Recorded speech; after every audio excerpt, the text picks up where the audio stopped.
quelques heures après le placement en garde à vue de Raphaël Dupond-Moretti, soupçonné de violence conjugale, de nouvelles révélations viennent d'être faites par le magazine Public. Un proche de la victime supposée témoigne.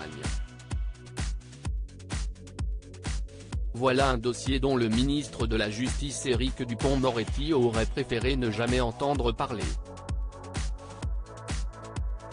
Ce vendredi 27 janvier, TF1 a révélé que l'un de ses deux fils, Raphaël, avait été placé en garde à vue pour soupçon de violence conjugale.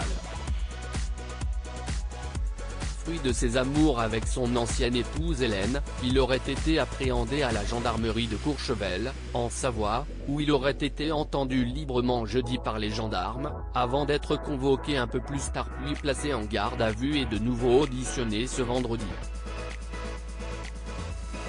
Rapidement contacté, le proche collaborateur d'Emmanuel Macron n'a pas caché être fortement ébranlé par cette arrestation.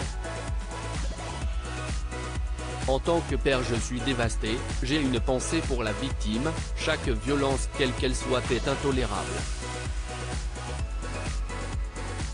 En tant que ministre, je n'ai cessé de lutter contre les violences faites aux femmes et que pour que leurs paroles soient prises en compte. En tant que citoyen, je demande à ce qu'on respecte ma vie familiale. Il appartient désormais à la justice de faire son travail, a fait savoir le garde des Sceaux à LCI. Mais que s'est-il passé pour que son fils soit placé en garde à vue? L'ex-compagne de Raphaël Dupond-Moretti aurait pris ses distances dans les colonnes de Public. FR, un proche de la supposée victime en a dit un peu plus sur les événements qui ont précédé l'arrestation de Raphaël Dupond-Moretti.